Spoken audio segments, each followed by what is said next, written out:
Our election day is just 12 days away, but the Democrats are already feeling the heat. Senate Majority Leader Chuck Schumer told US President Joe Biden that the Democrats are going downhill in the Senate race in Georgia.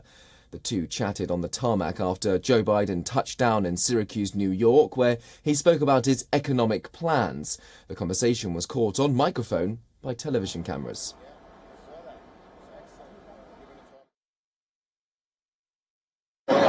That seat, we're in danger of that seat. As a matter of fact, we're important. It's us. Let's see.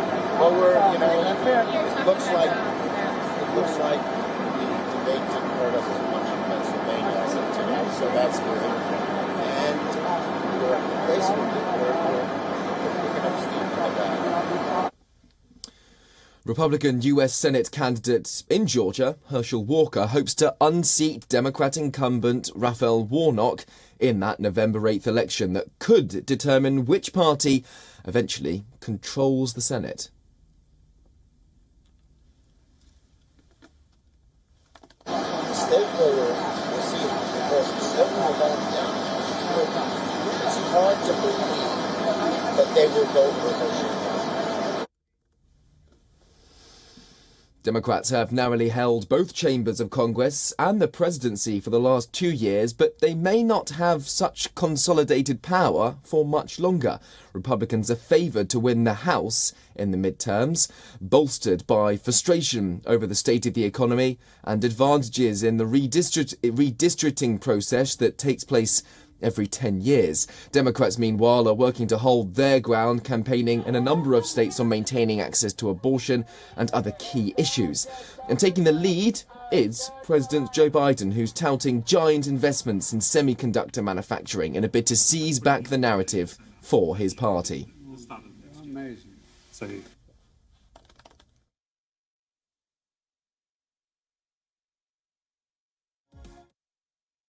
Folks, we're here to celebrate one of the most significant investments in American history.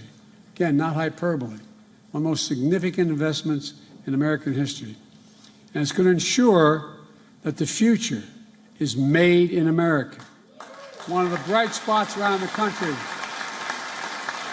that should give us a sense of optimism and hope about who we are as a nation. And it's part of a broader story about an economy we're building and one that works for everyone.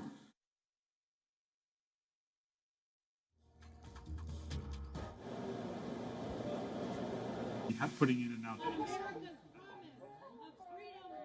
God just opened up our spiritual eyes. Now we are adult human beings. Barrier is giving up on America's promise of freedom. God just opened up our spiritual eyes.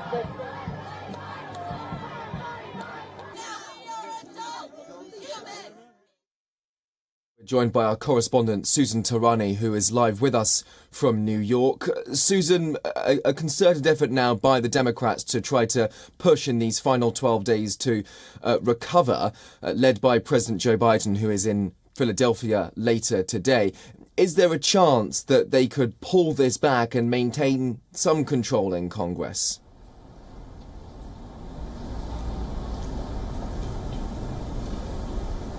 You know, it's interesting that former President Barack Obama is heading to Georgia now, a state that President Biden was able to flip by a small margin during the previous presidential elections. This is when you know that the Democrats are feeling the heat between Raphael Warnock and Herschel Walker, despite the huge controversies surrounding Herschel Walker regarding abortion nationwide. But however, in Georgia, you see that they're running neck and neck. We're talking about the Senate race over there, but we know how important that is. And when you see former President Barack Obama really going there and trying to pull together Georgians for the gubernatorial elections for Stacey Abrams, Raphael Warnock, and then some congressional candidates as well, you know that they are definitely feeling the heat.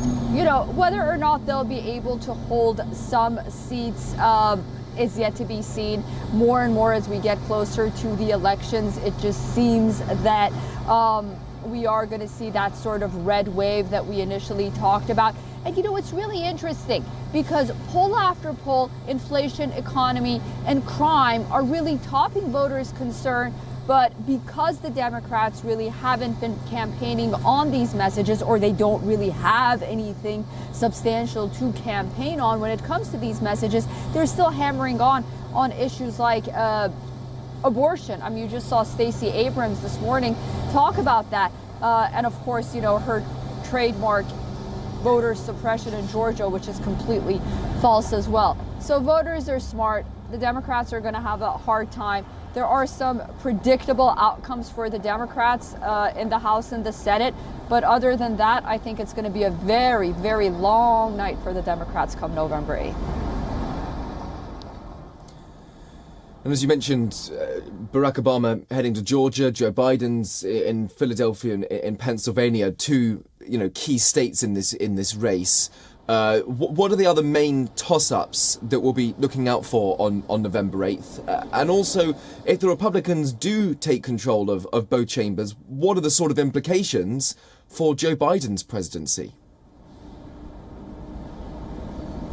Yeah, we'll take a look at Arizona, Nevada. Those are states that we'll have to be taking a closer look at. And I do want to say, you know, despite the fact that New York here has really been a traditional blue state, there's a governor's race going on here.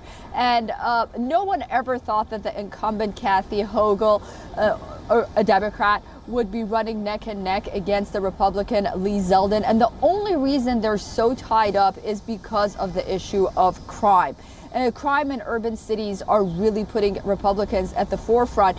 And for the most part, I think there was this talk of quality candidates on the part of Republicans, and the Democrats were hoping that perhaps the Republicans didn't have quote unquote quality candidates.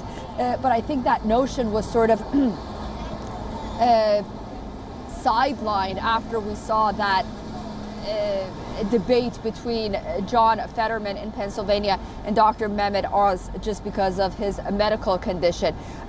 What will Republicans do? I think the Democrats are very concerned about President Biden's remaining legislative agenda, big government. And also, remember, there is an ongoing investigation regarding the president's son, Hunter Biden.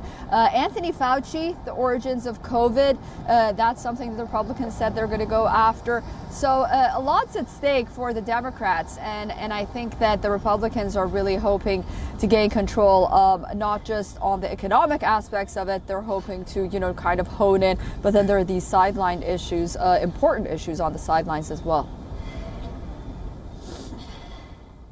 Susan, thank you for that. Susan Touani joining us live from New York.